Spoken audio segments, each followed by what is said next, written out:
Words I never imagined hearing from my own daughter echoed in my family-filled living room. You are the biggest mistake of my life. I wish I had never been born to you. 32 people fell into absolute silence. But I already knew that moment would come. Before we continue, subscribe and activate the notification bell because every day we publish new stories. Leave your like and tell us in the comments from which city and country you are watching us. My name is Henry Parker Nelson. I am 68 years old, and for 40 of those years, I've been building buildings with these hands. I started as a simple laborer in 1984, carrying cement bags under the relentless sun of Charlotte, North Carolina. I had nothing more than the sweaty shirt stuck to my back and the dream of building something of my own. Brick by brick, dawn after dawn, I built what is today Nelson Constructions, LLC, a company that provides employment for 43 families. My wife, Patricia Miller, was my partner every step of that way. We married young in 1978 when I was barely 22 and she was 20. We shared the hardest years when we ate lentils 3 times a week to save every penny. When our daughter Nora was born in January 1982, Patricia always told me, "Henry, we are building more than houses. We are building our future." But fate is cruel. In August 2008, a drunk driver crossed into the opposite lane on a highway near New York City. Patricia died instantly. I was 52 years old. Nora was 26.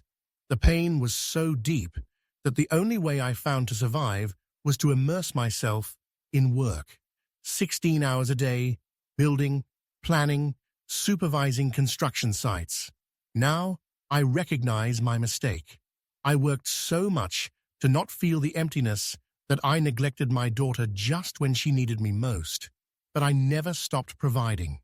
I paid every dollar of her private university education at the New York Institute of Technology, 5 years of architecture that cost a total of $150,000. I bought her first car in 2006, a red sedan, fresh from the dealership, for $22,000. I financed her wedding to Oscar Roberts in June 2012. Ceremony at St. Patrick's Cathedral in Charlotte. Reception at the Grand Ballroom at the Charlotte Hotel. A dress imported from Italy. A honeymoon in the Maldives. I invested $100,000 in that day that was supposed to be the happiest of her life. In 2013, I gave the $48,000 down payment for their 2-bedroom apartment in one of the best neighborhoods in Charlotte. I always thought I was being a good father, compensating for my emotional absence with material security.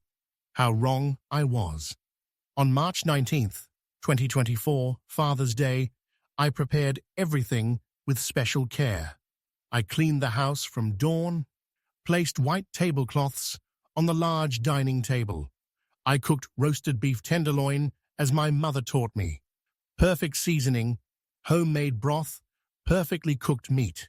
32 relatives confirmed their attendance. My cousin Ethan Parker, with his wife, my aunt and Uncle Fred, and Rachel, nephews, second cousins, in-laws. I wanted it to be a memorable celebration. Nora arrived at 2 p.m. with Oscar and my 19-year-old granddaughter, Ashley Roberts. My granddaughter hugged me tightly, as always, but I noticed something strange in Nora's eyes. There was a coldness she couldn't hide, a tension in her shoulders. The meal passed with laughter and lively conversations. We talked about sports, politics, my cousin's grandchildren. I served the beef tenderloin with pride, watching everyone go back for seconds. At 5 p.m., when I brought out dessert, an apple pie I had ordered from the Grand Bakery, my cousin Ethan proposed a toast. We all raised our glasses of Napa Valley Cabernet Sauvignon that I had served minutes earlier. Ethan began, "To Henry, a man who built an empire with his own hands and who always hopes," Nora interrupted, Her voice cut the air like a knife. She slowly stood up. We all looked at her expectantly. "I want to say something too." Silence settled in the room. Oscar touched her arm, as if trying to stop her, but she pulled away abruptly. "I want everyone to know something," she said, looking directly into my eyes. Her voice trembled, but there was determination in every word. "My father is the biggest mistake of my life. I wish I had never been born to you, Henry Parker." 32 people stopped breathing at the same time. The glasses remained suspended in the air. My youngest niece, barely 8 years old, began to cry without understanding what was happening. Aunt Rachel brought her hand to her mouth, stifling a scream. I remained motionless in my chair, the napkin still on my lap. I looked at my daughter, this 42-year-old woman whom I had raised, educated, loved with every fiber of my being, and I felt something I never expected to feel, an absolute calm. Because you see, I already knew this would happen. 3 weeks earlier, I had discovered something that changed everything. And in that moment, while my family looked at me with pity and Nora expected to have destroyed me, I simply smiled softly. "Thank you for your words, Nora," I said in a calm voice. "I also have a very special gift for you today." As my family murmured, scandalized by Nora's words, I remained seated at the head of the table I had prepared with so much love. I observed each face, Ethan's indignation, Rachel's tears, the confusion of the younger ones. But above all, I observed Nora. She expected to see me scream, cry, run out of my own house. Her plan was to publicly humiliate me, to emotionally break me in front of everyone. What she didn't know was that I had been waiting exactly for this moment for 3 weeks. Let me take you back to February 25th, 2024, an ordinary Sunday that became the day that changed my life forever. Nora had been coming to lunch with me on the last Sunday of every month for years. It was a tradition I deeply valued, although our conversations had become increasingly superficial over time. That Sunday, I prepared roasted lamb with potatoes, her favorite dish since childhood. She arrived punctually at 1 p.m., alone. Oscar had stayed home with a headache, she told me. We ate talking about trivialities, the weather, the renovations they wanted to do in their apartment, Ashley's medical studies. Everything was normal until her cell phone rang. I saw the name on the screen before her. Oscar. Nora stood up abruptly, answered with a sharp, "I'll call you back," and went out into the garden to talk in private. I continued clearing the dishes in the kitchen. That's when I saw it. Her cell phone on the marble counter next to the ceramic fruit bowl that Patricia had bought in Orlando. The screen lit up with a new message. I'm not one of those people who check other people's phones, but the first words of the message appeared automatically. "Talk to Miller. Accept $6,000. Next week, we'll finalize old man's papers." My heart raced. I grabbed the phone with trembling hands. It had no password, something Nora had always found unnecessary. I opened WhatsApp and searched for the conversation with Oscar. What I read over the next 25 minutes chilled my blood. Messages from February 18th. "Mum says, when that old man finally dies, we'll be rich. But I can't wait any longer. We need to accelerate his institutionalization before he donates everything to charities, as he always threatens." Oscar's reply: "Relax, my love. I have a plan. I know people who can help us." February 22nd. Miller accepts $6,000 for a false medical report. He will declare advanced senile dementia. We will get judicial incapacitation in 2 or 3 months maximum. Once declared incapacitated, we have power over everything: the company, the accounts, the properties. We put him in the Hope retirement home and sell the house. That's $600,000 clean. There were dozens more messages. They called me a nuisance, dead weight, senile old man. They discussed how to divide my money, what they would do with the company, even joked about accelerating the inevitable if I resisted institutionalization too much. I felt nauseous. My legs trembled so much that I had to sit down in one of the kitchen chairs. This was my daughter, the little girl I had carried in my arms, whose scraped knees I had mended, with whom I had cried over her mother's death. This was the woman who had just planned to steal my freedom, my dignity, my entire life. I heard her footsteps returning from the garden. With clumsy fingers, I exited WhatsApp and left the phone exactly where I had found it. When she entered the kitchen, I was with my back to her, drying a plate with a cloth. It was Oscar. "He feels better now," she said naturally. "Dad, I have to go. I promised to help Ashley with some university shopping." The lie came from her lips so easily that I wondered how many more she had told over the years.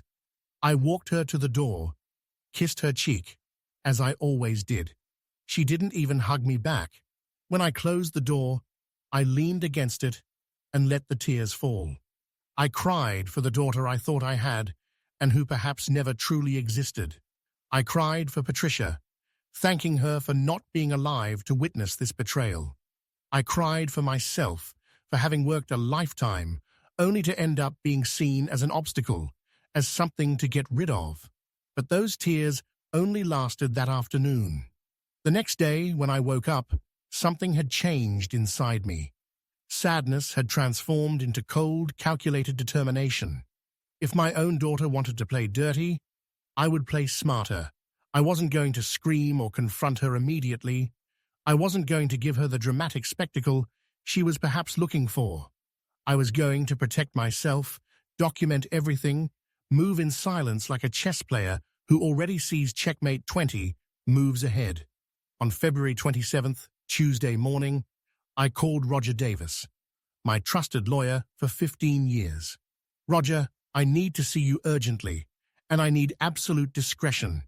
Now back in my dining room on Father's Day, with 32 pairs of eyes looking at me after the bomb Nora had just dropped, I maintained that same calm I had cultivated for 3 weeks.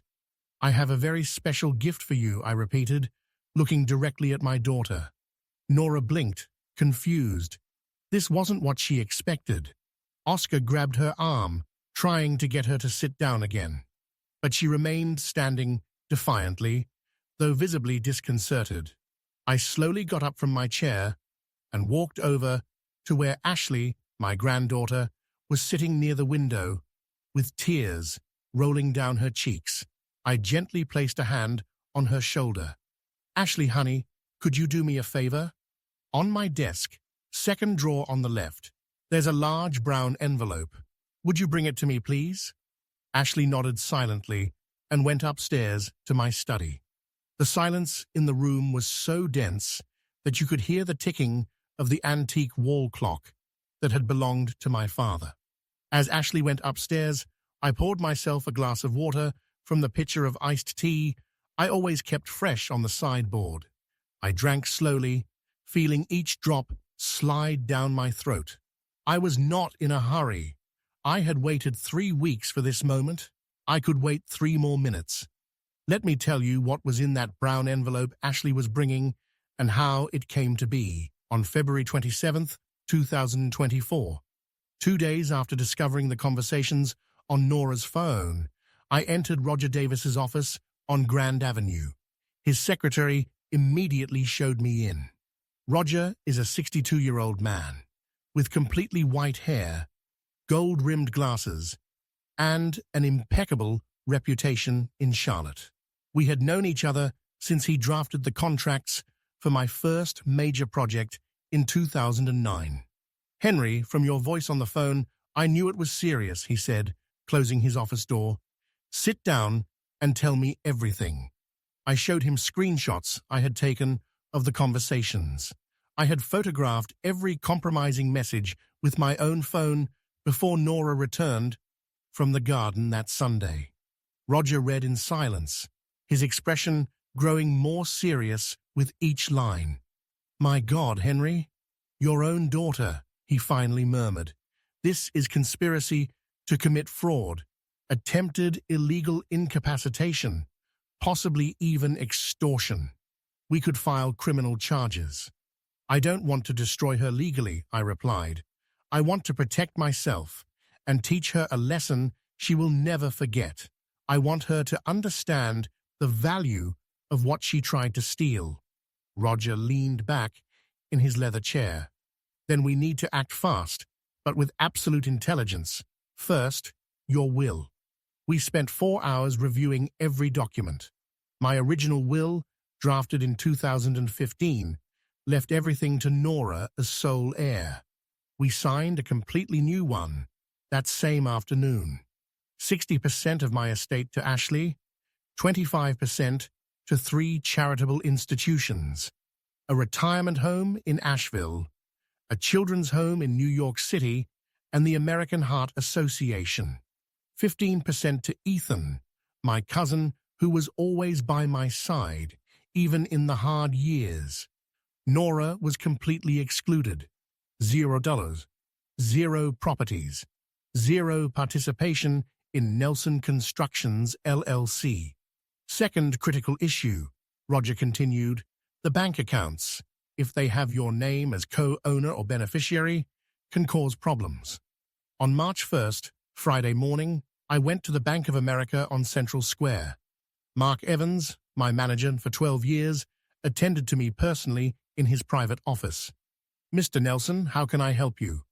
"Mark, I need to remove my daughter Nora from all accounts where she appears as co-owner or beneficiary, all of them, without exception."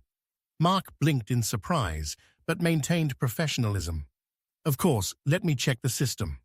There were 3 affected accounts: the main checking account with $280,000, a fixed-term savings account with $60,000, and an investment account with $40,000 in funds. A total of $380,000 that Nora believed she could control once I was declared incapacitated. I signed the modification documents. Mark printed official confirmations. "Mr. Nelson, these changes are irreversible once processed. Are you completely sure?" I have never been more sure of anything in my life, but I didn't stop there. Roger recommended I hire a private investigator to document everything legally. John Morris, a former police inspector turned detective, accepted the case. I paid him $3,600 in advance. In 5 days, John delivered a 27-page report. He had confirmed the meetings between Oscar and Dr. Arthur Miller, a doctor with a private clinic in the Providence Park neighborhood. Miller had a history of irregularities in 2017. He had been close to losing his license for falsifying prescriptions for controlled medications. "This Miller is a known corrupt individual," John explained. "For $6,000, he'll sign any diagnosis you need. He has worked with scammers looking to incapacitate elderly relatives to steal inheritances. Your daughter chose the perfect criminal." Then I had a risky idea. "John, could you get me Miller's phone number?" 2 days later, from a public phone near the farmer's market, I called Dr. Miller's clinic. I carried a small digital recorder in my jacket pocket, completely legal in North Carolina, as it's a one-party consent state. "Miller Clinic, good morning," answered a receptionist. "Good morning. I need to speak with the doctor about a delicate matter. A friend recommended him for a family incapacitation issue. They connected me directly with him." Miller had a raspy smoker's voice. "Tell me, sir. I prefer not to give my name yet. I have a similar problem to a mutual acquaintance, Oscar Roberts. My father is a nuisance, and I need to have him declared incapacitated to manage his estate." There was a pause. "Ah, I understand. How old is your father?" 73. "He is perfectly healthy, but I need the diagnosis of senile dementia." Miller didn't even hesitate. The procedure is simple. I conduct 2 separate evaluations, documented with convincing technical language. It costs $6,000, half up front. With my reports, any judge will grant incapacitation in 2 or 3 months maximum. I have done this dozens of times. And if my father refuses to be evaluated, that doesn't matter. I draft the reports based on behavioral observations you describe to me. I never actually need to see the patient. It's safer that way. I recorded everything, every incriminating word, every detail of the fraud he was willing to commit. When I hung up, my hands trembled, not from fear, but from contained rage. This man had helped destroy entire families for money. Roger listened to the recording 3 times in his office. "Henry, this is legal gold. You have evidence of criminal conspiracy. We can sink your daughter, her husband, and this corrupt doctor. Keep everything," I said firmly, "but we don't use it yet. We will wait for the exact moment." Now, back in my dining room, I heard Ashley's footsteps coming down the stairs with the brown envelope. All eyes followed her every move. My granddaughter handed it to me with trembling hands. I kissed her forehead. "Thank you, my love. Go back and sit down." I opened the envelope slowly, savoring every second of Nora's discomfort. I pulled out the documents, certified copies of the new will, bank statements, John's report, all perfectly organized in clear folders. I placed the documents on the table, right next to the plate of apple pie that no one had touched. The silence was so absolute, you could hear Nora's agitated breathing. Oscar had turned considerably pale, his hand still clutching my daughter's arm. "Nora," I began, in a calm but firm voice, "you said, 'I am the biggest mistake of your life, that you wish you had never been born to me.'" I paused, looking directly into her eyes. "Let me show you what it really means to have a father like me." I took the first document from the clear folder. "This is my new will, signed before a notary on February 27th, 2024. Exactly 3 weeks ago." I watched Nora swallow.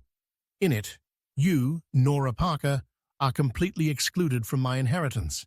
Zero properties, 0 participation in Nelson Constructions, LLC." The murmur that ran through the room was like distant thunder. Aunt Rachel crossed herself. Ethan closed his eyes, nodding sadly but understandingly. "That's absurd," Oscar shouted, standing up abruptly. His chair fell backward with a crash. "You can't disinherit your only daughter. This isn't legal." Roger, my lawyer, who had been sitting discreetly at the opposite end of the table like any other guest, calmly stood up. "Mr. Roberts, in this state, a father can disinherit a child for serious causes contemplated in the Civil Code, psychological abuse, for example, or conspiracy against the testator." His voice was cold as steel. "Everything is perfectly legal. I drafted the documents myself." Nora collapsed into her chair, the color draining from her face. "Dad, I was upset. I didn't mean it. You know I love you, that you love me." I interrupted. My voice remained calm, but each word cut like glass. "Let me read you something then, my daughter." I took my cell phone from my pocket. Over the past 3 weeks, I had transferred all the screenshots to my own device. I opened the first image and read aloud. "Message from February 18th. Nora to Oscar. When that old man finally dies, we'll be rich, but I can't wait any longer. We need to accelerate his institutionalization before he donates everything to charities as he always threatens." Nora let out a choked sound, something between a whimper and a scream. Oscar took a step towards me, but Ethan and my Uncle Fred physically intervened, blocking his path. "I'm not finished," I continued in the same serene voice. "Message from February 22. Oscar to Nora. Miller accepts $6,000 for a false medical report. He will declare advanced senile dementia. We will get judicial incapacitation in 2 or 3 months maximum. Once declared incapacitated, we have power over everything: the company, the accounts, the properties. Now there were audible reactions. My eldest niece, Penelope, let out a cry of horror. Several cousins stood up indignantly. Aunt Rachel cried openly. "You're lying! Those conversations are fake," Nora shrieked. She tried to snatch the phone from me, but Ashley, my sweet granddaughter, stepped between us. "They're not fake, Mom," Ashley said, her voice trembling but clear. "I saw them too. The Sunday you went to Grandpa's house, you asked to borrow my phone when yours ran out of battery, remember? I read some of your conversations with Oscar while I was waiting in the car. I've wanted to tell Grandpa for weeks, but I was afraid of destroying the family." Tears streamed down her cheeks. "But I see you destroyed it long before that." Nora looked at her daughter as if seeing her for the first time. "Ashley, you don't understand. Things aren't what they seem." "I understand perfectly," Ashley replied, with a firmness I didn't know she possessed. "I understand that you planned to steal everything from your own father, that you were going to lock him in a retirement home against his will, that you bribed a doctor to lie about his mental health." My granddaughter trembled all over. "All my life, you taught me to respect my elders, to value family, but you don't respect or value anything." Oscar tried again to advance towards me, pushing Fred. "Enough of this theater, you manipulative old man. You're staging all this to play the victim." Then Roger intervened, taking a small device from his leather briefcase. "Mr. Roberts, before you continue with your accusations, perhaps you should listen to this." He connected a digital recorder to a portable speaker he had brought precisely for this occasion. He pressed the play button. My own voice sounded in the room, slightly distorted by the public phone. "I need to speak with the doctor about a delicate matter. A friend recommended him for a family incapacitation issue." Then Miller's raspy voice. "The procedure is simple. I conduct 2 separate evaluations, documented with convincing technical language. It costs $6,000, half up front. With my reports, any judge will grant incapacitation in 2 or 3 months maximum." The recording continued for almost 3 minutes. Every word was a condemnation. When Miller said, "I never actually need to see the patient. It's safer that way," my cousin Brittany stood up and left the room, taking her young children with her. She didn't want them to hear any more. When the recording ended, the silence was sepulchral. Nora cried, her hands covering her face. Oscar had slumped into his chair, defeated.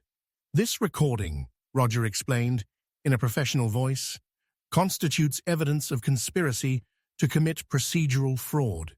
It is admissible in any state court.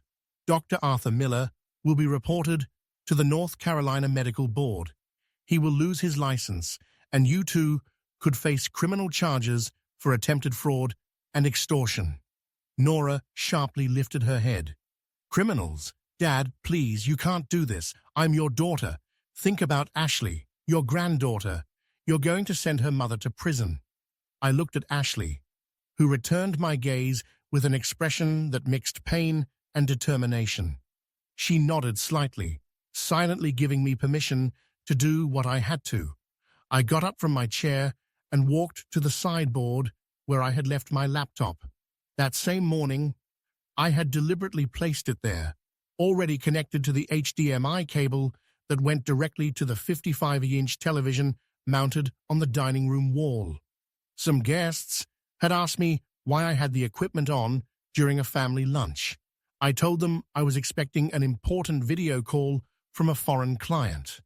A lie, of course. Everything was prepared for this exact moment. "Since we are sharing truths as a family," I said, moving the mouse to activate the screen, "I think everyone deserves to see the kind of conversations my daughter and son-in-law have about me." The television lit up, showing my computer desktop, I opened a folder titled Evidence, March 2024. Inside were 37 screenshots, perfectly organized by date. Ethan, I called to my cousin. Would you read them aloud so everyone can hear clearly? My eyes aren't what they used to be. Ethan approached, adjusting his glasses. His face showed a mixture of sadness and contained anger. He began with the first capture, dated February 14th. Nora to Oscar. I've been researching retirement homes. The Hope Retirement Home on the outskirts costs $1,200 a month. It has shared rooms, perfect for the old man to feel miserable. Once he's in there, we sign over power of attorney, and the house sells in 3 months. Several relatives let out exclamations of horror. My niece Penelope, who worked as a social worker in a public nursing home, shook her head in disbelief. Ethan continued, his voice growing harder with each message. February 16th. Oscar replies, your father is a nuisance who doesn't know when to give up. At his age, he should be dead already, but the bastard is healthier than us. We have to force the situation. Nora tried to stand up, but her legs wouldn't respond. Stop, please, don't keep reading those things. Why? I asked, with an icy voice. Are you ashamed of your own words? Well, I have read them hundreds of times in these 3 weeks. I have memorized them while trying to understand how the daughter I raised could wish for my death. Ethan moved to the next screenshot. February 17th. Nora to Oscar. My mother had the decency to die and leave us in peace. He just stays alive to annoy us. With $600,000 from the house, plus the $380,000 from the bank accounts, we could buy that house in Lake Norman. We want so much. Hearing those words about Patricia was the deepest stab. My wife, her own mother, reduced to had the decency to die. Aunt Rachel stood up indignantly, pointing a trembling finger at Nora. Ungrateful! Your mother worked herself to death to give you everything. How dare you speak of her like that? But I raised my hand, asking for silence. Continue, Ethan. Let everyone know exactly who they have been sharing a meal with today. The subsequent screenshots were progressively worse. Detailed plans on how to convince a judge of my supposed dementia, lists of false symptoms they would invent, discussions about what to do with my employees once they controlled the company, firing half to reduce costs, selling land I had bought as a long-term investment. In a screenshot from February 21st, Oscar wrote, once incapacitated, we can sell Nelson Constructions. I know Chinese investors who pay well for established companies. We don't care what happens to the workers afterward. My company, 40 years building it, 43 families who depended on those salaries, and they plan to destroy everything for quick money. Ethan read 22 messages in total. With each one, I saw my relatives look at Nora and Oscar with increasing repulsion. Some cried openly, others simply shook their heads, unable to process so much cruelty. The last screenshot was from February 24th, the day before I discovered everything. Nora had written, tomorrow I'm going to lunch with him. I'll continue pretending I care, that I'm worried about his health, that I love him. It's disgusting, but necessary until we get what we need. When Ethan finished reading that last sentence, he turned to Nora with tears in his eyes. You're my niece. I carried you in my arms when you were a baby. How could you turn into this? Nora sobbed uncontrollably now, her smeared makeup staining her white blouse. We had debts. Oscar lost money in bad investments. We needed money. I interrupted her. My voice was still calm, but each word dripped with contempt. I gave you everything, absolutely everything. Private university, new car, dream wedding, down payment for your apartment. Do you know how much I spent on you throughout your life? More than $480,000 if I add up every gift, every help, every whim I fulfilled. I approached her slowly. But it was never enough, was it? Because you never learned the real value of things. Everything came easy to you. You never worked 16 hours under the sun. You never broke your back carrying materials. You never risked your savings on a project that could ruin you. Oscar finally found his voice, although it trembled. You don't understand the pressure of living in this city. The appearances that must be maintained, the expenses. Appearances? I almost laughed. You spend $1,200 a month eating in expensive restaurants. Nora bought a designer handbag for $2,400 last year. I saw the bill when you asked me to lend you money for apartment repairs in December. You used my money for luxuries while planning to steal my freedom. I took the TV remote and turned off the screen. The images disappeared, but the words floated in the air, impossible to erase. There's one more thing everyone should know, I announced, returning to my place at the head of the table. Roger, if you would be so kind. My lawyer took another document from his briefcase. Mr. Nelson has also modified all his bank accounts.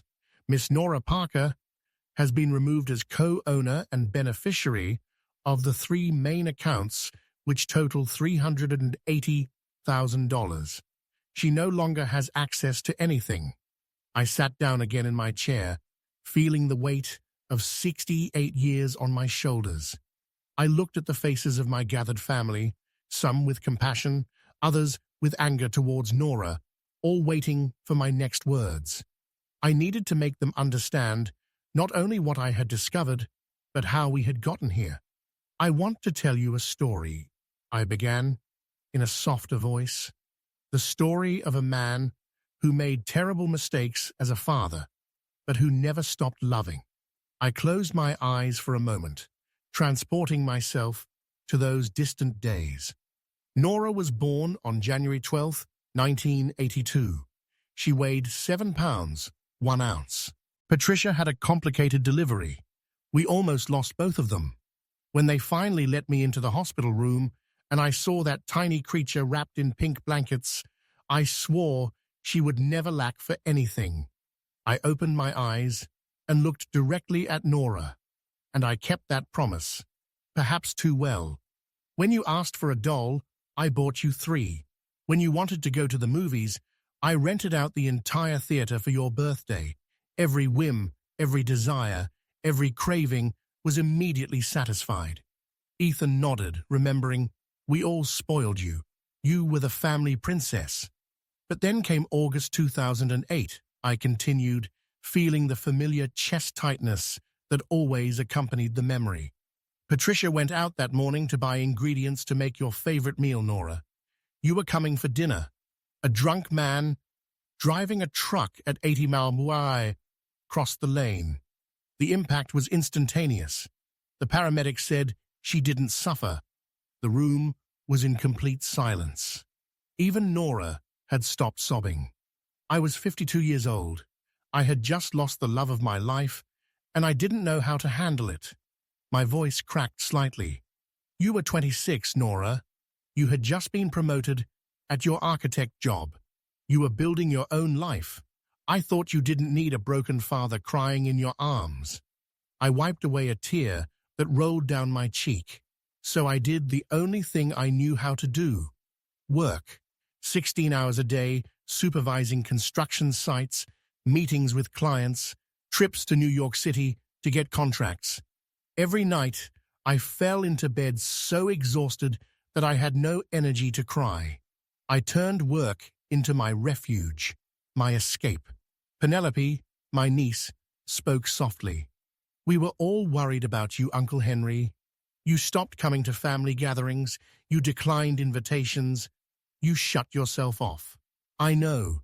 And in that process, I neglected my daughter when she needed me most. I looked at Nora again. I should have been there for you.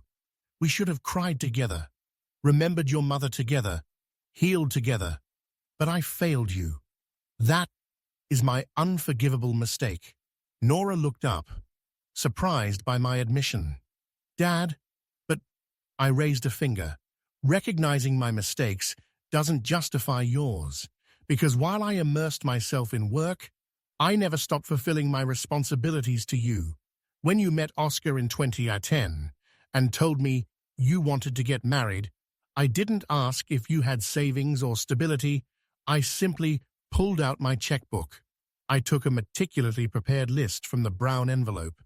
June 2012, your wedding, St. Patrick's Cathedral in Charlotte, rented for $2,400. Reception at the Grand Ballroom for 150 guests, $600 per head. Designer Italian wedding dress, $9,100. White gold rings with diamonds, $7,800. Professional photographer and videographer, $4,800.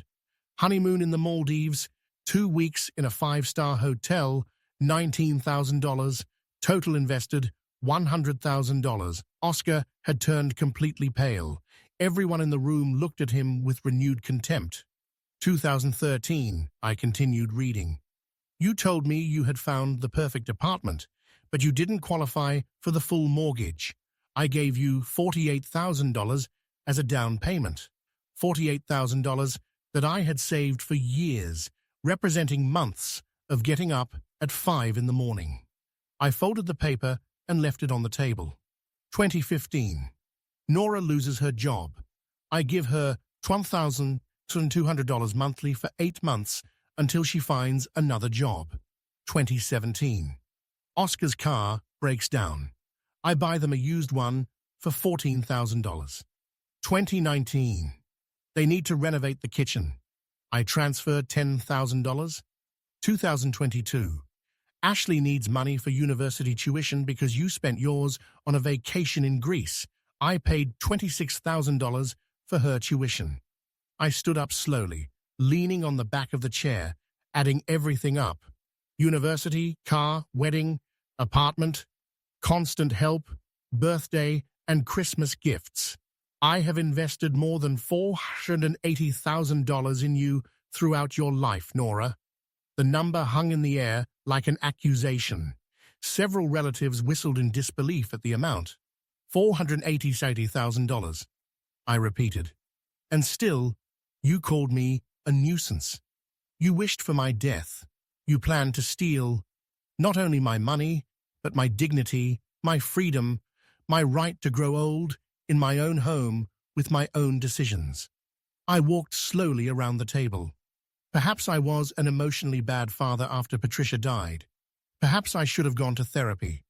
I should have processed my grief better, but I never ever abandoned you financially. I never left you without a roof, without food, without opportunities. I gave you privileges that most people in this country can only dream of. I stopped in front of her, and all I asked in return was basic respect, not adoration, not eternal gratitude, just the minimum respect any human being deserves. The days following Father's Day were the strangest of my life. Nora and Oscar left my house that afternoon amidst looks of contempt from the entire family. No one saw them off at the door. No one offered them leftovers. They simply left, defeated and exposed before everyone. That same night, the calls began. My cell phone rang at 9:40 p.m. Nora's number. I didn't answer. It rang again at 10:05, at 10:30, at 11. I counted 17 missed calls before turning off the phone and leaving it in a drawer. On March 20th, the first day after the disaster, I woke up early as always. I made coffee, toast with olive oil and tomato. Ethan had slept in the guest room, worried about leaving me alone. We had breakfast in comfortable silence, no need for words. At 7:30 a.m., the landline began to ring. I let it ring. It rang 16 times that morning alone. Ethan finally picked up on the 5th call at midday. "Nora, your father doesn't want to talk to you right now. Give him space," he said firmly, before hanging up. That afternoon, the first WhatsApp messages arrived. I read them, but didn't respond. "Dad, please, we need to talk. I made a terrible mistake. I know. Give me a chance to explain myself. I was under a lot of pressure. Oscar convinced me." 8 messages in total. I deleted the entire conversation, without replying to any. March 21st was worse. Nora appeared at my door at 2 p.m. I was in the garden, pruning rose bushes that Patricia had planted years ago. I heard the insistent doorbell, then desperate knocks on the wooden door. "Dad, I know you're there. Please open up. I need to talk to you." Ethan went out before I could stop him. He opened the door just a crack. "Nora, leave. When your father is ready to talk, he will contact you, not before." "You have no right to keep me away from my own father," she shouted. I could hear the panic in her voice. "I have the right he gave me," Ethan replied coldly. "Leave now, or I'll call the police for harassment." The door closed. I heard sobs from the other side, then footsteps moving away. I continued pruning rose bushes with trembling hands. On March 22nd, Nora and Oscar came together at 2:30 p.m. This time, they didn't ring the doorbell. They simply shouted from the sidewalk. Neighbors began to peek out their windows. Mrs. Carmen, who lives 3 houses down, came out onto her balcony with her arms crossed, clearly annoyed by the commotion. "Henry Parker, come out here right now. This is ridiculous," Oscar bellowed. "We're going to resolve this like adults." Ethan called the local police. 2 young officers who knew my reputation in the neighborhood arrived in 10 minutes. They spoke with Nora and Oscar. They warned them about disturbing the peace and asked them to leave. I watched them drive away in their car. Oscar driving erratically, almost hitting the neighbor's mailbox. That night, Roger sent a certified letter to Nora's address, establishing communication exclusively through his office. No calls, no surprise visits, no harassment. Any legal or family matter had to be channeled in writing through the lawyer. But the most significant event occurred on March 24th, a Sunday morning. I had gone to the Walmart on Main Street to buy provisions for the week. I had my usual list: fresh vegetables, fish, whole wheat bread, milk. In the cereal aisle, while comparing prices, I felt a menacing presence behind me. Well, Big Henry Parker doing his shopping," Oscar said, his voice laced with venom. He smelled of alcohol, though it was barely 11 a.m.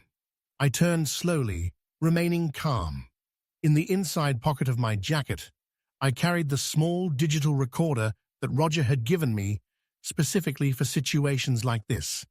I discreetly turned it on by pressing the button through the fabric. "Oscar, I have nothing to talk to you about. But I have a lot to say to you, old man," he spat, getting too close. Several shoppers stopped, observing the scene. "You think you're very smart, don't you? Staging that whole show in front of the family." "Stay away from me," I said in a firm voice, but without getting agitated. "I don't want any trouble." "Trouble? You don't even know what trouble is yet." His bloodshot eyes gleamed with uncontrolled rage. "You're going to regret humiliating us like this. I know people who solve problems, understand? People who can make an old man have a very unfortunate accident." 2 elderly women near us audibly gasped. A supermarket employee began to approach. "Are you threatening me, Oscar?" I asked clearly and deliberately, making sure the recorder captured every word. "Take it however you want, old man, but be careful when you walk alone on the street. Charlotte can be dangerous for someone your age. It would be a shame if you tripped down some stairs or if a car lost its brakes near where you're walking." He leaned closer, his breath reeking of whiskey. "And don't think your little lawyer can protect you. There are ways to make people disappear without a trace." The Walmart manager arrived at that moment, along with the security employee. "Sir, you're going to have to leave the establishment immediately," he ordered, pointing at Oscar. "I'll leave when I damn please," Oscar growled, but finally backed away.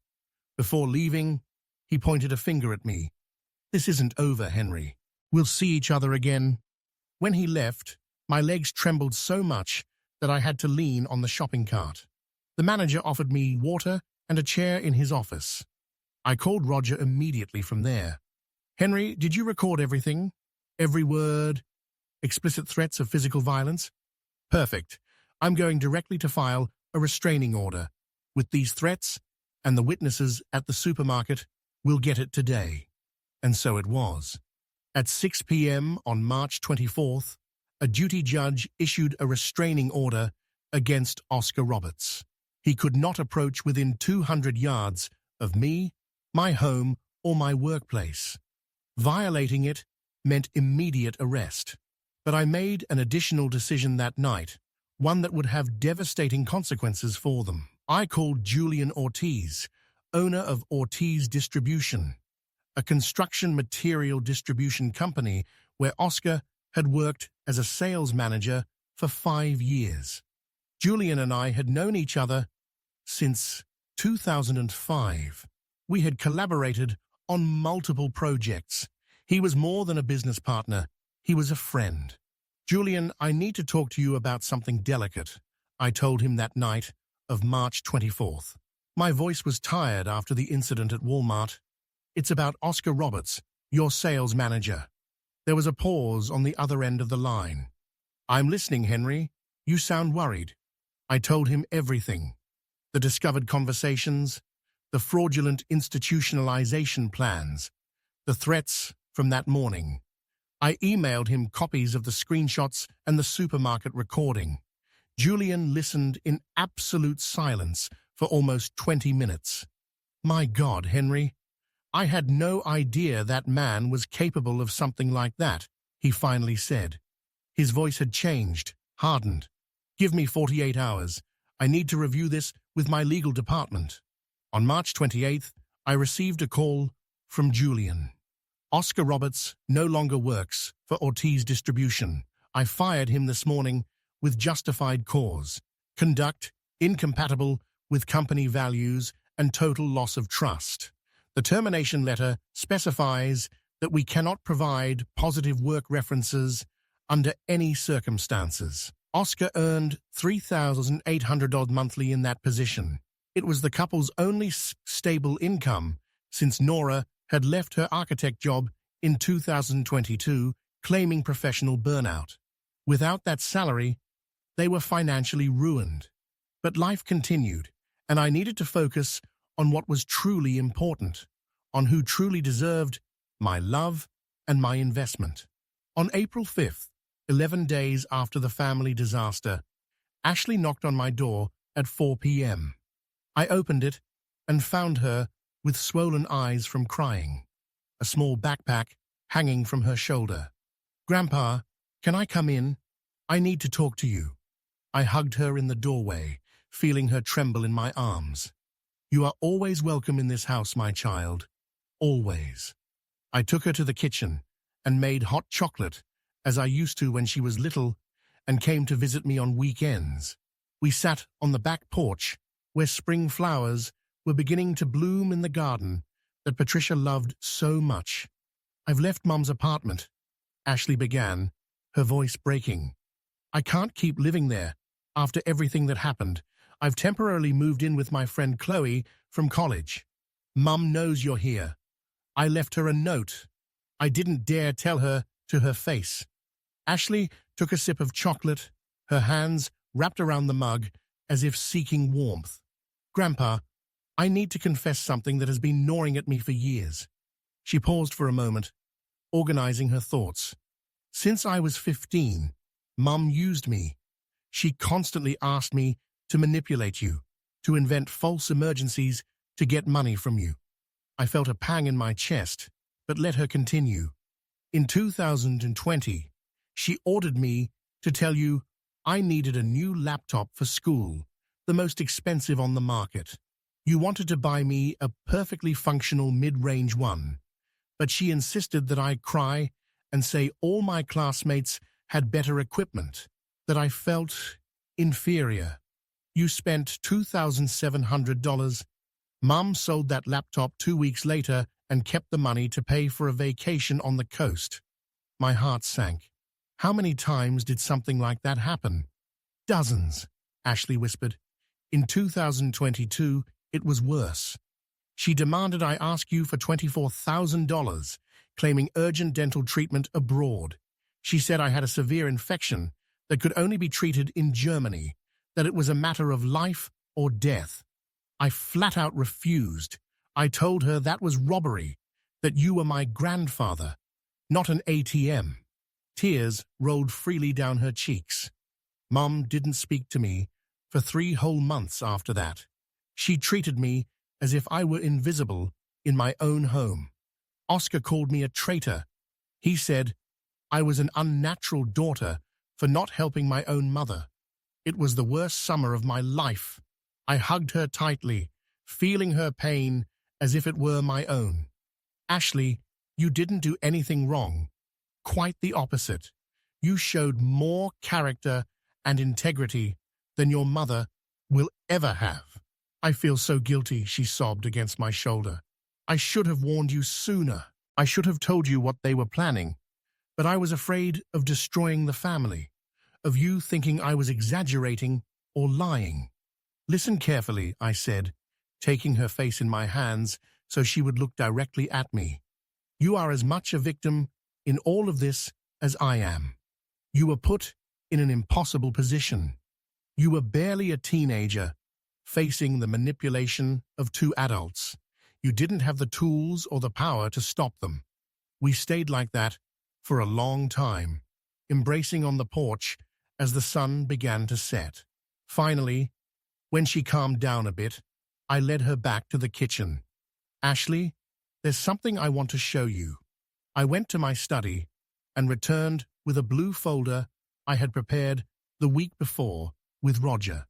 These are documents I signed a few days ago. I want you to read them calmly. Her eyes widened as she reviewed the papers. Grandpa, this is... Are you sure? Completely sure. Listen to my reasons. I sat across from her, taking her hands. Your university tuition for medicine at the University of Charlotte is completely paid. The full 6 years, totaling $100,000, is already deposited in a trust account that can only be used for educational expenses. Grandpa, I can't accept... Let me finish, I interrupted gently. Additionally, you will receive a monthly transfer of $1,800 for your living expenses. Food, transportation, books, whatever you need.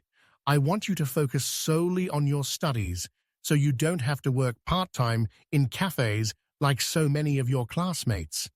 Ashley cried again, but these were different tears. And there's one more thing. I pulled some keys from my shirt pocket. Remember that building near the University of Charlotte campus that we visited last year? I bought an apartment there, 650 square feet, 1 bedroom, equipped kitchen, full bathroom. It's in your name, completely paid for, $225,000. Grandpa, that's a fortune I can't... Yes, you can, and you will. My voice became firmer. Ashley, you represent everything that is good in this family. You resisted your mother's corruption. You maintained your integrity when it would have been easier to simply obey and benefit. That deserves to be rewarded, to be cultivated, to be protected. I hugged her again. True wealth is not in accumulating money, my child. It is in investing it in the right people, in those who genuinely value it, respect it, honor it. You are my best investment. You always have been. The following months witnessed the total collapse of the life Nora and Oscar had built on lies and false expectations.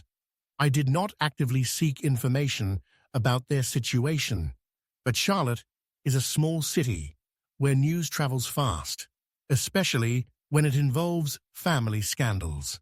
It was mid-July, 3.5 months after Father's Day, when I received a call from Isabella Gray.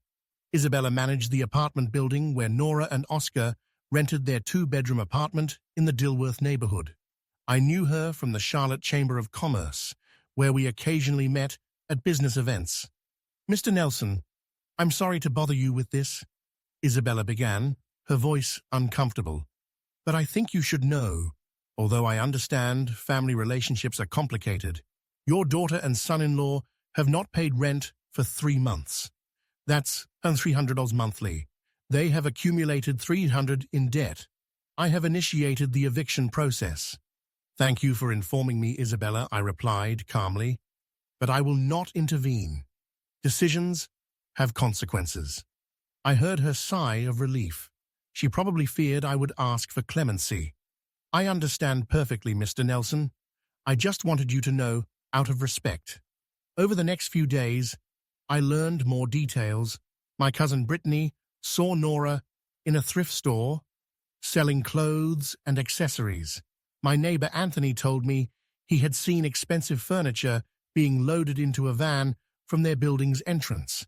Ethan, who maintained occasional contact with some mutual acquaintances, informed me of the worst. Henry, remember that Italian sofa you gave them for their anniversary 4 years ago? The cream leather one that cost $6,000? They sold it for $120 on an online marketplace. I saw the ad by chance. Every piece of news was another stab, not of pain for them, but for seeing how they squandered everything I had worked to give them. But the most painful information arrived in August. Mark, my bank manager, called me on a Tuesday afternoon. Mr. Nelson, I thought you should know. A woman named Nora Parker tried to pawn some jewelry at the loan shop on Market Street. The appraiser, who is a friend of mine, recognized the pieces, especially the emerald necklace. My heart stopped. I had bought that necklace for Nora's 30th birthday in January 2012.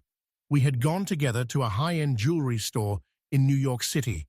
Patricia had died 4 years earlier, and I wanted Nora to have something special from her mother, something that connected generations. I commissioned a unique piece, white gold, with 18 Colombian emeralds set. The jeweler valued it at $14,000. They gave her $40,500, Mark continued, his voice sad. A quarter of its real value. The appraiser tried to explain that it was a unique piece, that she should look for better offers, but she said she needed the money urgently. That night, I couldn't sleep.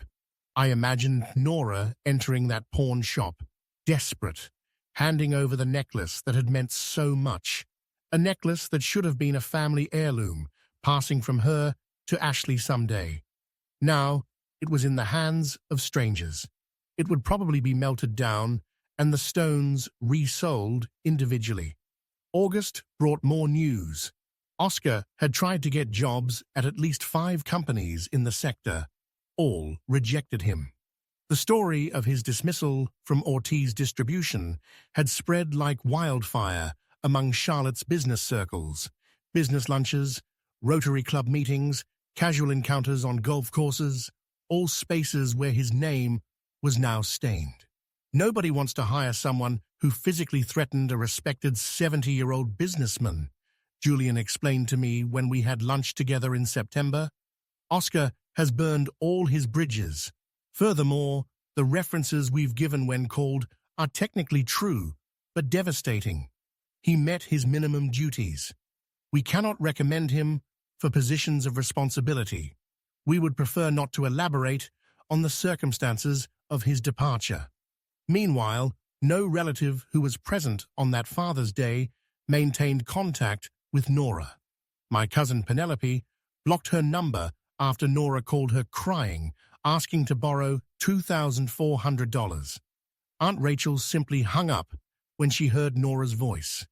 Ethan was explicit. You betrayed my cousin. You planned to destroy him. There's no coming back from that. In late August, the news arrived that I knew was inevitable. Nora had found employment as a receptionist at Animal Haven Veterinary Clinic on the outskirts of Charlotte. The salary, $1,500 gross monthly, the legal minimum. After taxes and Social Security, she would take home approximately $1,300. My daughter, an architect graduate from a private university who had earned $2,600 monthly at her professional peak, now answered phones and scheduled appointments for dogs and cats for little more than minimum wage. Oscar had less luck initially. He was unemployed until September, when he finally found temporary work at a neighborhood hardware store as a demonstrator salesperson. $1,200 monthly, no fixed contract, no benefits. Combined, they earned approximately $2,500 a month between them. Their previous rent was $1,300 plus utilities, food, transportation, gasoline. It was mathematically impossible to survive. The eviction was executed in October. They had 10 days to vacate the apartment. Ethan showed me photos someone had unintentionally posted on social media. They were public from a neighborhood residence group. They showed Nora and Oscar loading boxes into a borrowed car. They had moved into a boarding house in the Greer Heights neighborhood, the most economical area of Charlotte. A rented room for $480 monthly. They shared a kitchen and bathroom with 6 other tenants. From a 2-bedroom apartment in a premium area to a room in a shared boarding house, Ethan murmured, shaking his head. How far can a person fall? But there was more.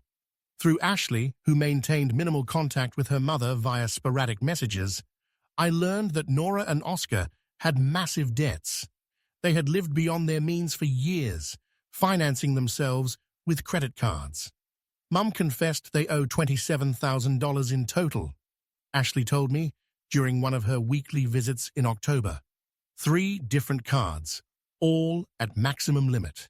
Interest accumulates monthly. They have negotiated minimum payments of $540 a month, but they will never finish paying that way. I did the calculations mentally. Income of $2,500, minus $480 for rent, minus $540 for debts, minus at least $720 for food and basic necessities. They had approximately $780 left for everything else: transportation, clothes, phones, unforeseen expenses. They lived on the edge of financial abyss constantly, and the most ironic thing was knowing that all that suffering could have been avoided. If they had simply been honest, if they had come to me saying, "Dad, we have financial problems, we made mistakes, can you help us?" I would have helped, not with blank checks, but with structured loans, financial advice, perhaps a job in my company for Oscar. On October 15th, 2024, 7 months after that fateful Father's Day, the mailman rang my doorbell at 11 a.m. He brought a large certified envelope. It required my signature. The sender, handwritten in the upper left corner, Nora Parker. I sat in my leather armchair in the study, the same one where Patricia used to read me Robert Frost poems on winter nights. I turned the envelope in my hands for several minutes before opening it. Part of me didn't want to know what it contained. Another part needed to read it. Inside were 8 handwritten pages on notebook paper. Nora's handwriting, trembling and irregular, so different from her perfect architect's calligraphy. Circular stains betrayed where tears had fallen on the ink. "Dad," it began. Not even "Dear Dad," just "Dad," as if she no longer had the right to the formalities of affection. "I don't know if you will read this letter. I don't know if I have the right to ask you to do so, but I need to write it, even if you tear it up without finishing it, even if you throw it in the trash without looking twice. I need to try to explain the inexplicable, to apologize for the unforgivable." I continued reading. Every word was a heartbreaking confession. "You are right in everything you said that day. I was a horrible daughter, ungrateful, cruel, greedy. There is no word harsh enough that I don't deserve. During these 7 months, I have relived that moment thousands of times. The words I said to you in front of the whole family, 'You are the biggest mistake of my life.' How could I? How could I say that to the man who sacrificed everything for me?" She described her current situation with brutal honesty. The room in the boarding house, where hot water only worked 3 hours a day, the smell of dampness that never left her clothes, the double shifts she now worked, veterinary receptionist in the mornings, phone operator at an accounting firm at night to earn $2,400 monthly that immediately disappeared into debts and survival. I have lost 33 pounds. My hair is falling out in clumps from stress. I'm 42 years old on my ID, but I look 50 in the mirror. But that's not the worst part, Dad. The worst part is knowing that every second of this suffering is deserved. It is justice. It is what I earned with my own actions. She explained how Oscar had been the initial toxic influence, how his gambling problems and bad investments had plunged them into debt since 2019, how he first suggested the fraudulent institutionalization, but immediately acknowledged, "But I am not Oscar's victim. I could have told him no. I could have come to you honestly asking for help. Instead, I chose the path of betrayal because it was faster, because I thought I could get away with it, because I let greed crush any vestige of decency Mum taught me." She described the divorce process initiated in September. Oscar had agreed to sign without a fight. He had nothing to divide except debts. He had moved in with a friend in New York City. She remained in Charlotte, clinging to the burned remains of her life. I work 14 hours a day, 6 days a week. I earn less in a month than you spent on one of my whims when I was a teenager. I eat rice and lentils 5 days out of 7. I have sold everything of value I had. Jewelry, designer clothes, even the furniture you gave me. Mum's emerald necklace. Here, the ink blurred more, as if she had cried intensely while writing. I pawned Mom's necklace for $4,500. The piece you bought especially to connect me with her. The heirloom that was supposed to pass to Ashley someday. I sold it for a fraction of its value to pay credit card debts I used buying silly things I didn't need. If Mum could see me now, she would die of shame again. She explained how no relative spoke to her, how Aunt Rachel hung up the phone, how Ethan had called her a family disgrace when they accidentally ran into each other at the supermarket, how even Ashley, her own daughter, maintained a protective distance. Ashley sends me messages every 2 weeks, brief, correct, cold. She tells me she's happy at the university, that she lives in a beautiful apartment near campus, that her grades are excellent. She doesn't mention your name, but I know all of that comes from you. I know you are taking care of her as you always took care of me, as I never valued. Then came the part that moved me most. I have started therapy. Well, therapy is a fancy word for the free sessions at the Public Mental Health Center, where 8 of us sit in a circle sharing why our lives fell apart. But it helps me, it forces me to confront who I became. She recognized that after Patricia's death, my emotional withdrawal had hurt her deeply, but admitted that she turned that pain into an excuse to justify terrible behavior for years. I used your emotional absence as permission to treat you like an ATM, as if the dollars you gave could compensate for the hugs I didn't receive. But now I understand that you were suffering in ways that I, selfish and immature, could not comprehend. You lost the love of your life, and instead of letting you cry with me, I demanded that you continue to function perfectly as a provider while I played the victim. The letter continued for 6 more pages. Details of her forced transformation, how she learned to budget every dollar, how she now valued a plate of hot food, how she finally understood what it meant to work until your bones ached. I am not writing asking for money, Dad. I am not writing asking you to reinstate me in your will. I do not expect to recover anything you justly took from me. I write only to tell you that I have finally, painfully, learned the lesson, the real value of things, the meaning of sacrifice, the importance of respect. It ended with words that cost me tears to write. If I could go back, I would change everything. I would hug you tighter when Mom died. I would work to earn my own things. I would treat you with the reverence you deserve. But I cannot go back. I can only live forward, being a better person than I was. Not to regain your love. I lost that forever. But because I finally understand that I should have always done so. I love you, Dad. I always loved you, even though I treated you as if I didn't. Forgive me if you can. Forget me if you cannot. But know that I tried to say what I should have said decades ago. Thank you for everything. I am sorry for everything. Your daughter, Nora. I folded the letter with trembling hands. Silent tears rolled down my wrinkled cheeks.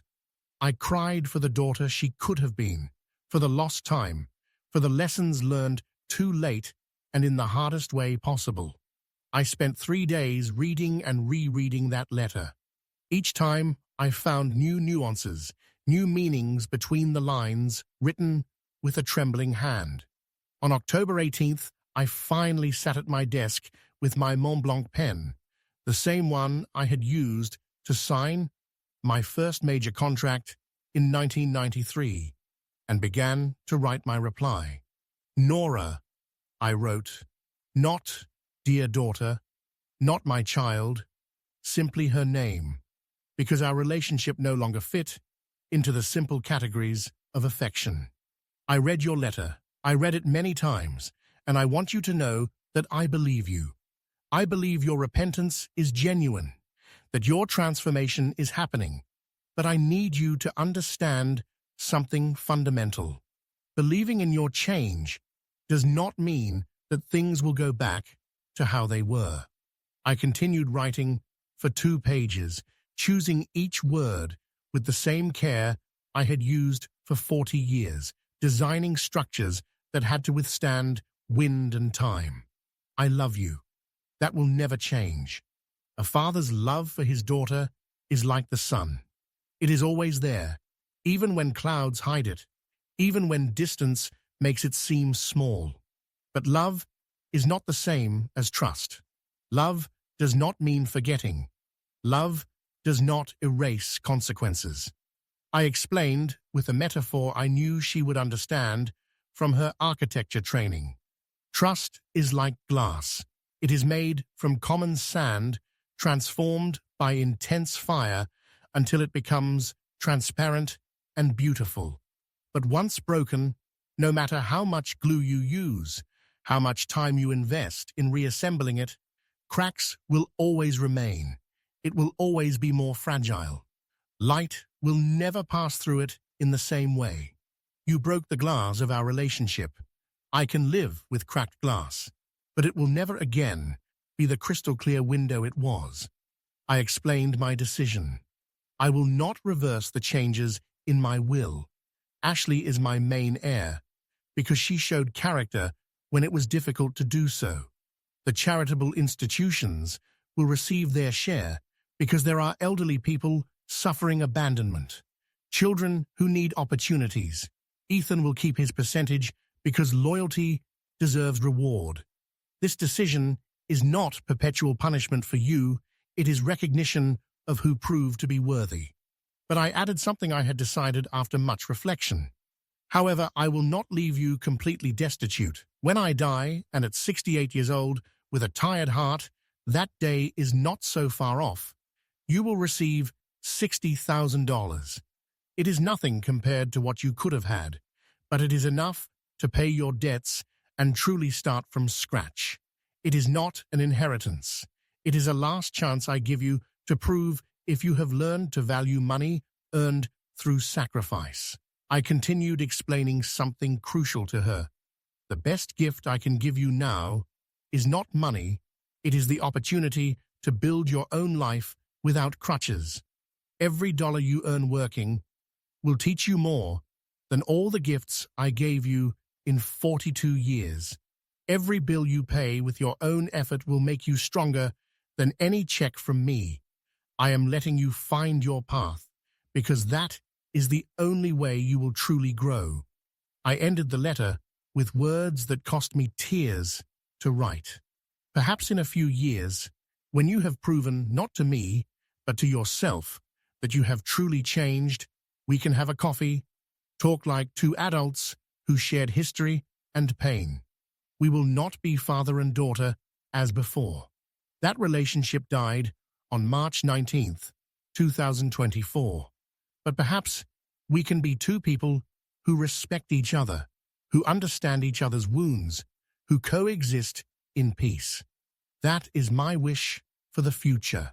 Not complete reconciliation, that would be a lie, but mutual peace, earned respect, mature love that accepts permanent scars. Take care, work hard, be better. With complicated but eternal affection, your father. I sent the certified letter that same day. I did not expect a reply, nor did I receive one. I simply continued living. Months passed. Winter came to Charlotte, bringing rain and cold. I continued with my routine.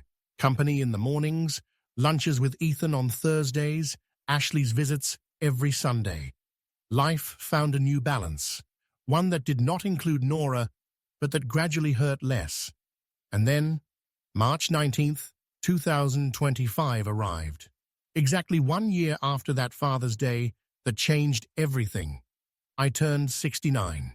I reserved a table at the Old Mill Steakhouse, my favorite restaurant in historic downtown Charlotte. I invited only 7 people. Ashley, radiant and happy in her second year of medicine, with an outstanding GPA. Ethan and his wife Clara. Roger, who had become a close friend as well as a lawyer. Mark, from the bank, and Teresa and Anthony Marks, a couple who had been friends for 30 years. The round table in the restaurant's private corner was perfectly decorated. Soft candles, white tablecloth, special reserve Napa Valley Cabernet Sauvignon. We ordered roasted beef tenderloin, the house specialty, with confit potatoes and seasonal vegetables. During dinner, we shared stories, genuine laughter, joyful memories. Ashley told us about her hospital rotations, interesting cases she was studying. Ethan recounted funny anecdotes from our years building together. Teresa remembered when Patricia and I danced tango at her wedding 25 years ago, stepping on each other's feet but laughing like teenagers. When dessert arrived, homemade apple pie with vanilla ice cream, I raised my glass, asking for attention. Friends, true family, I began. My voice was serene, but laden with emotion. This past year was the most difficult and transformative of my life.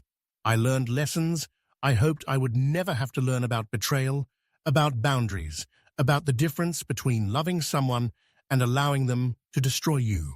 I paused, savoring the moment. But I also learned about who truly deserves my emotional investment. Ashley, my perfect granddaughter, my infinite pride. Ethan, brother in all but blood. Roger, protector of my dignity. All of you who were present when it mattered. Then I revealed the decision I had made in February and kept secret until that moment. In January of this year, I donated $240,000 to the Hope Retirement Home. Several audible gasps. Yes, exactly the place where Nora planned to institutionalize me against my will. But I didn't do it out of irony or revenge. I did it because that money financed a complete renovation. New individual rooms with private bathrooms, modern medical equipment, trained staff for dignified geriatric care, an activity room, a therapeutic garden, a kitchen that prepares real food instead of bland purees. Ashley took my hand, tears shining in her eyes. Grandpa, that's beautiful. The new wing was inaugurated on January 25th, I continued. It's called the Patricia Miller Dignity Wing. There is a bronze plaque at the entrance with a phrase I personally chose, dedicated to all elders who deserve absolute respect in their old age. May no father or mother suffer abandonment from the children they raised with love. The symbolism was perfect. I transformed the place of my planned humiliation into a monument to human dignity. I turned Nora's weapon against me into a tool to help vulnerable people. Ashley has told me that Nora is genuinely changing, I added softly. She works hard, attends therapy. She lives modestly. She's paying off her debts little by little. Part of me is glad. Part of me will always love her. But I keep my distance because some wounds, even when they heal, leave permanent scars that hurt to touch. I looked at each face around the table. Today I celebrate not only turning 69, I celebrate having learned my self-worth, having established healthy boundaries, having invested in those who genuinely deserved it. That Father's Day a year ago broke me, but from those fragments, I rebuilt a wiser, stronger man, more aware of what truly matters. I raised my glass high. I toast to a life lived with dignity, to love that doesn't let itself be trampled, to a future built with those who truly value what you give, to lessons learned, even if they hurt, and to all of you, my chosen family, my true treasure. Everyone raised their glasses. The crystal clinked in perfect harmony. We drank as the candles flickered softly, casting dancing shadows on the ancient walls of that restaurant that had seen so much of Charlotte's history. Ashley leaned in and whispered in my ear, "I'm so proud of you, Grandpa. You're the strongest man I know." I smiled, feeling a deep peace I hadn't experienced in decades. The pain hadn't completely disappeared. It probably never would. But I had learned to live with it, to transform it into wisdom instead of bitterness. Outside, the rain began to fall softly on the cobblestone streets of Charlotte, but inside the Old Mill Steakhouse, surrounded by those who truly mattered, I was warm, complete, and finally at peace with myself.